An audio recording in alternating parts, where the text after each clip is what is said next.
Bien, chers amis de Rive 54, randonneuses et randonneurs, voilà, aujourd'hui on vous a emmené dans la jungle amazonienne parce que incroyable. Alors je suis revenu dans ces coins-là parce que je les connais absolument par cœur, je les ai tellement pratiqués. Ici devant vous, vous avez un pont, et ici c'était une sortie de mine, de la mine de Mont-Saint-Martin. Les petits trains, je les ai vus circuler encore à l'époque, en 1960-61. Ils passaient là et ils remontaient toute la vallée. Juste devant nous, à peu près 1,5 km, 2 km, se trouve le chalet, qui maintenant est une propriété privée, bien entendu. Ces endroits-là étaient tout consacrés à la mine. D'ailleurs, une anecdote, tous ces terrains qui étaient là avaient été conçus pour être rachetés par les minières de Longwy, pour continuer la mine, l'exploitation de la mine à ciel ouvert. Malheureusement, le déclin de la sidérurgie et puis des mines a fait que ce terrain-là a été cédé à un docteur de Belgique avec qui j'ai très longtemps chassé pendant plus de 15 ans. Je ne suis plus chasseur, j'ai remballé mes fusils et rassurez-vous, je suis plus écologique maintenant que chasseur. Alors, on va essayer de découvrir la source du Coulmy. Eh ben la voilà, elle est vraiment pas loin. Tiens, et il y a même des escargots. Tu veux un escargot? Et c'est un gros, hein.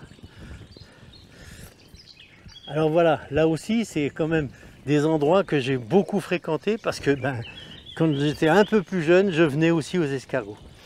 Alors ce petit trou que vous avez dans la terre et vous voyez l'eau qui remonte du sous-sol, c'est la mine du Coulmy.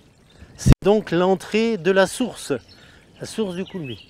Voilà, on va essayer maintenant donc de faire en sorte de parcourir les 7 km 600 de ce petit ruisseau. C'est un ruisseau qui est alimenté quelque part au niveau de Gorcy, qu'on essayera de découvrir tout à l'heure, par un autre petit ruisseau, mais alors encore plus petit que celui-là, qu'on appelle le Pariveau. Voilà, on va essayer de se frayer un chemin. T'as ta machette? Bon, alors on y va. On passe ici devant les cendres d'un bon vieux garde-chasse avec lequel j'ai chassé pendant plus de 15 ans dans les bois de Vaud. Vous voyez, et puis que je vous dis, les balisages de chemin, bon, on les voit plus trop, mais ça existe, hein, ça existe. Respect mon petit papy.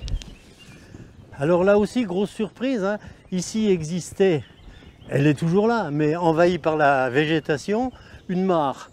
C'est une mare à but... on va dire, de réserve pour les grenouilles, les tritons, les salamandres qu'on a attrapés en nombre dans ce petit étang.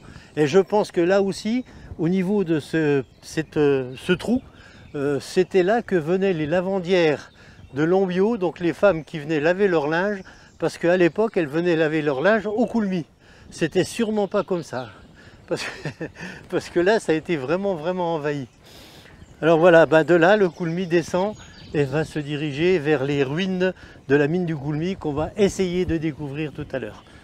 Alors juste à l'entrée de cette mare, dans la végétation malheureusement dense, se trouve donc un panneau qui signale la mare en forêt, avec les tritons, les salamandres, les grenouilles, les libellules et tout ça qui se reproduisent dans cette mare.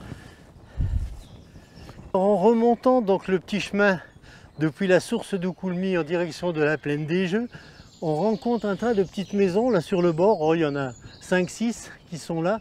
Ce sont des anciennes petites maisons où il y avait des jardins devant à l'époque. Et vous voyez tous les murs qui sont construits tout le long de la descente, c'était quand les gens descendaient travailler à la mine du Coulmy. Et là le petit chemin il remonte donc dans la plaine des Jeux, juste devant vous. C'est la plaine des Jeux, la sortie de la plaine des Jeux. Vous voyez que toutes ces constructions, ça c'est des murs. À mon avis, ils sont très anciens. C'est pas la nature qui a fait ça. Ça, ce sont les hommes qui descendaient pour aller travailler dans la mine du Coulmy. Et puis, je disais, les lavandières qui allaient laver leur linge. Ah, sur le chemin, et on est dans la descente de Vaud, il y a des fraises des bois. Oh là là, elles sont bonnes, hein. Regarde Romain. Bon, si t'es gentil, je t'en donnerai une, mais c'est pas sûr, hein.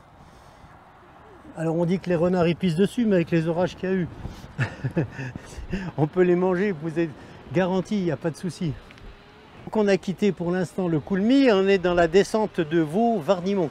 Alors, une particularité dans cette petite descente, c'est que là, vous avez une petite source qui se trouve on va dire à 500-600 mètres dans le bois et qui alimente cet étang de pêche à la truite.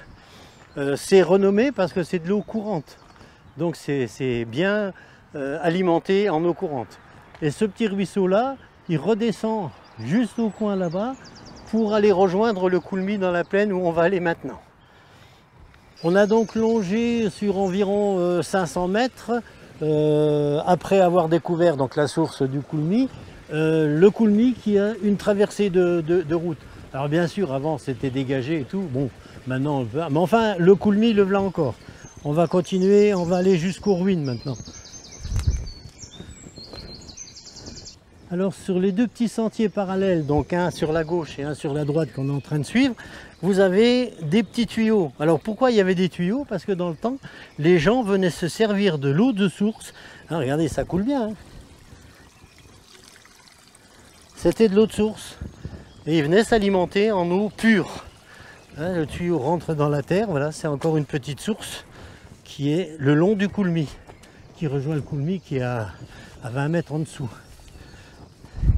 Voilà, on vient enfin d'accéder aux ruines de la mine du Coulmy. Alors vous voyez ces deux murs là.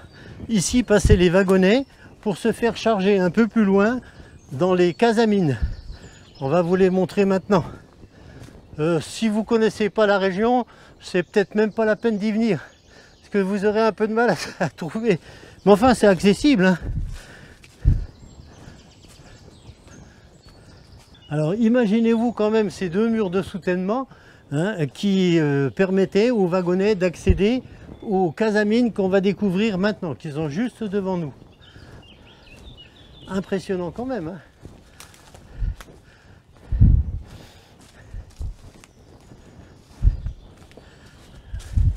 Essaye de marcher sur le côté. Voilà, on est arrivé à l'extrémité de l'ouvrage donc de la mine du Coulmy, et vous avez ici, là dans les trous, ce sont donc ce qu'on appelle des cases à mines. Le minerai était extrait dans les galeries, certainement au-dessus, était déversé dans les cases à mines pour remplir les wagonnets qui venaient jusqu'ici. Et ici s'arrêtait l'ouvrage. Alors quand on s'imagine quand même que ces ruines datent très certainement d'au moins 150 à 200 ans, eh bien, elles sont quand même dans un état de conservation impeccable. Bon, maintenant il y a un tunnel, tu oseras traverser? Non? Bon, bah tant pis, moi j'y vais tout seul. Allez, viens. Voilà, donc encore une fois, ces installations qui ont existé, qui ont travaillé, c'est tout le long du Coulmy. Alors c'est sûr que si vous ne connaissez pas bien l'endroit, ça sera un petit peu difficile pour y accéder. Mais on y arrive, on y arrive. Voilà. Donc tout ça, ce petit ruisseau là, il se jette dans le Coulmy à 25-30 mètres de là. Après les ruines donc, de la mine du Coulmy, on est maintenant dans une vallée qui, tout au bout, à environ 1 km à peu près, se trouve la Belgique. C'est une pointe. Tout ce qui est par ici, c'est français, tout ce qui est de l'autre côté, c'est belge. Et là, vous avez de nouveau un petit ruisseau qui alimente les marais du Coulmy. Hein, ça ne coule pas beaucoup, mais bon, le ruisseau coule tout le temps, je peux vous le garantir. Voilà, donc on est descendu une toute petite partie d'un petit ruisseau, mais alors un tout petit ruisseau, dont la source est à peu près à 500 mètres de là, près d'un truc de nourrissage pour les chevreuils. Et ici, ce sont tous les marais du Coulmy. C'est fort marécageux, il y a des sources partout. C'est pourquoi, quand on va arriver à l'extrémité du chemin, vous allez découvrir que le Coulmy, il a pris un petit peu d'ampleur, un petit peu. Hein. C'est pas encore un fleuve. Hein. Loin de là, ça restera toujours un ruisseau.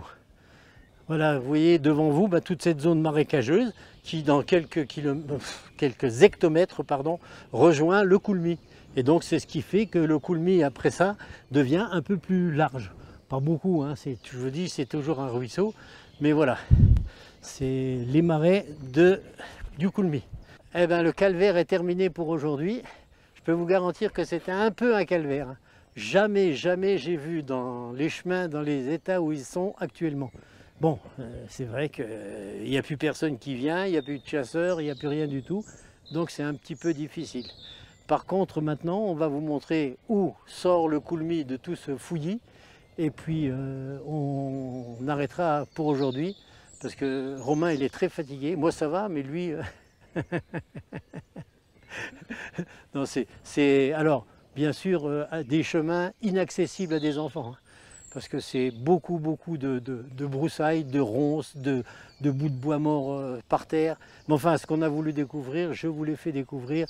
Et la prochaine fois, on ira plus loin en direction de Vaud, de Gorcy, pour rejoindre le Pariveau et ensuite sur la réserve ornithologique de Baranzy. Voilà. À la prochaine les randonneurs, les randonneuses. Maintenant, je vais me reposer hein, parce que c'était dur.